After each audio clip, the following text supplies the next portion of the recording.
आपका ये आज की खबर चैनल जो है प्रारंभ हो रहा है, इसके लिए मैं हार्दिक बधाई देता हूँ, शुभकामनाएं अर्पित करता हूँ और विश्वास करता हूँ कि आज जो मीडिया के बारे में जो अनेक प्रकार की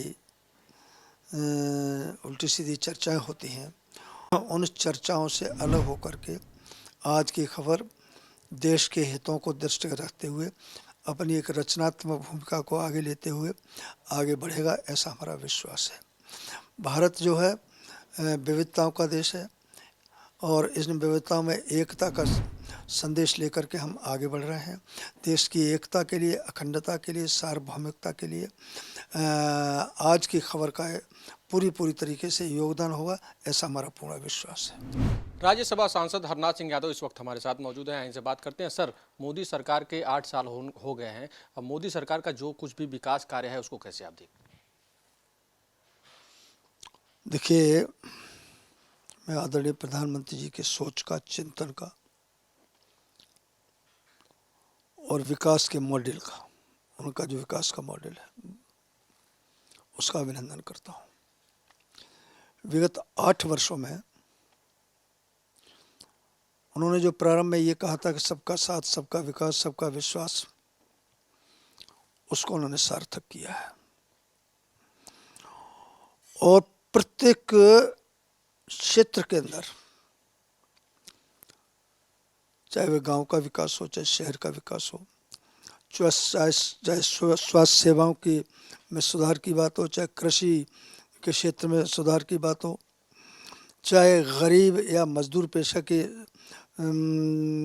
समृद्धि की बात हो, प्रत्येक क्षेत्र के अंदर उन्होंने उच्च मानदंड स्थापित किए हैं। उसी का परिणाम है कि 2014 से पहले जो लोगों के अंदर ये निराशा का भाव था, कुंठा का भाव था कि अब कुछ हो नहीं सकता, लोग ऐसा सोचते थे,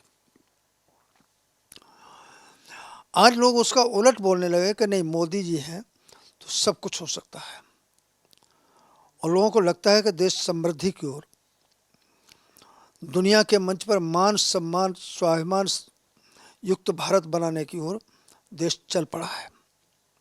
और एक नहीं, अनेक उदाहरण हैं जिसमें दुनिया के लोग जो हैं आज हिंदुस्तान का लोहा मान रहे हैं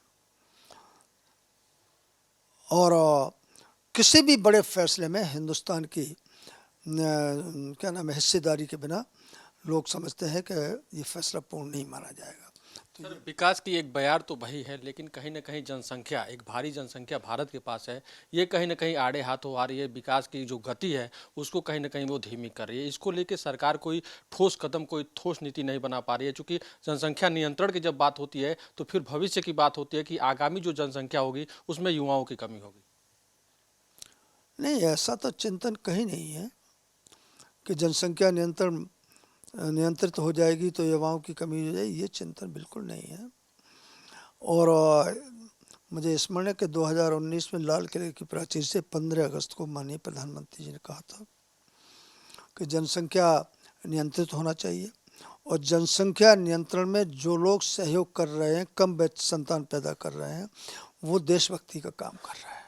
ये प्रधानमंत्री जी का सोच है और यह नग्न और अकाट्य सत्य है कि आज देश के सामने जो अनेक प्रकार के संकट हैं, उसकी जड़ में जनसंख्या का जो विस्फोटक स्थिति है वो है। चाहे क्या नाम है, स्वास्थ्य सेवाओं की बात हो, चाहे क्या नाम है, विकास की बात हो, किसी भी प्रकार के मुद्दे हैं, उसमें अधिक जनसंख्या जो है वरदान के बजाय अभिशाप सिद्ध हो रही है। तो ये जनसंख्या नियंत्रण कानून बनना, उस पर अधिक संतान पैदा करना, इस पर रोक लगनी चाहिए। किसी भी पेशे में काम करने वाले लोग हों, वो सब चाहते हैं कि जनसंख्या पर रोक लगनी चाहिए और मेरा अपना ये मत है कि जनसंख्या नियंत्रण कानून बनना चाहिए। 2 से अधिक बच्चे अधिक से अधिक 2 बच्चे पैदा करने का प्रावधान होना चाहिए। और इस कानून का यदि कोई उल्लंघन करता है तो उसे मताधिकार से और किसी भी प्रकार के चुनाव लड़ने से, चाहे लोकसभा हो, चाहे विधानसभा हो या अन्य चुनाव हो, उसे प्रतिबंधित करना चाहिए। जो लोग इसका उल्लंघन करें उनके खिलाफ दंडात्मक कार्रवाई होनी चाहिए।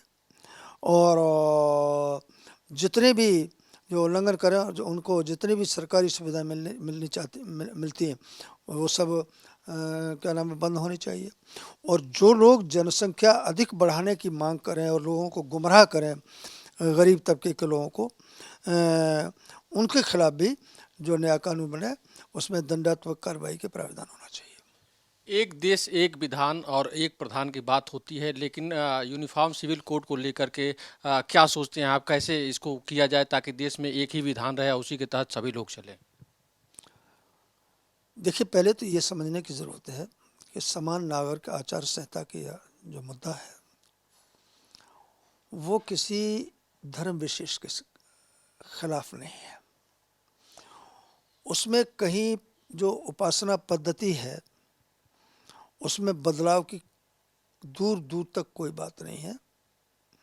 समान आचार संहिता का अर्थ ये है कि जैसे हिंदू समाज की महिलाओं को अपने पिता के माँ बाप की संपत्ति में हिस्सा मिलने का अधिकार है, वो मुस्लिम समाज के लोगों को मिलना चाहिए। विवाह विच्छेद के बाद जो संपत्ति में जो जिस तरीके से उनको हिंदुओं को हिंदू माता बहनों को हिस्सा मिलता है उनको भी मिलना चाहिए। इसमें धार्मिक भावना कहाँ आड़ेस आ गई? हाँ, ये कुछ लोग हैं जो देश को बहबूदी को, देश की प्रतिष्ठा को, देश की जो समस्याएं हैं उनको हल करने के खिलाफ हैं।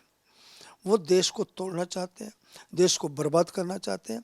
वो इस प्रकार की अनर्गल बात करते हो, जनता को गुमराह करना चाहते हैं। एक आखिरी सवाल, भारत की राष्ट्रभाषा हिंदी है, लेकिन देखा जाए तो जो बड़ी संस्थाएं हैं उनमें अंग्रेजी में कार्य होते हैं। इसको लेकर के आप क्या सोचते हैं, क्या कहेंगे? देखिए, आज़ादी के बाद जो संविधान सभा में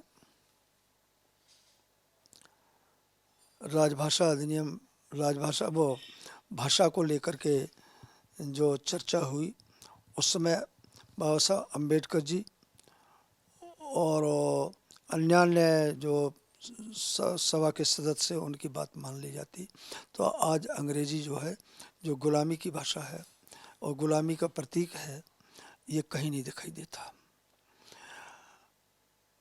तो राजभाषा जो हिंदी भाषा है वो कामकाज की, सरकारी कामकाज की, संपर्क की भाषा बननी चाहिए।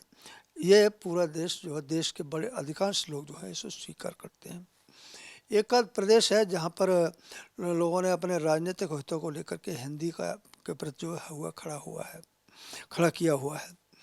हम तो ये चाहते हैं कि हिंदी के साथ साथ क्षेत्र की जितनी भी क्षेत्रीय मातृभाषाएं हैं देश की, वो सभी समृद्ध होना चाहिए। क्योंकि हम अपनी भाषा में की जो समृद्धि यदि होगी तो हम समझते हैं कि देश का चित्र, चरित्र, स्वभाव, देश के संस्कार अलग प्रकार के होंगे। अंग्रेजी भाषा जो है ये विदेशी भाषा है, गुलामी की भाषा है, ये जानी चाहिए, ऐसा हमारा दृष्टिकोण है। बात करने के लिए बहुत बहुत धन्यवाद। तो ये थे हरनाथ सिंह यादव, जिन्होंने हमारे सभी सवालों का बड़ी बेबाकी से जवाब दिया। कैमरा पर्सन राज विष्ट के साथ पंकज तिवारी, आज की खबर दिल्ली।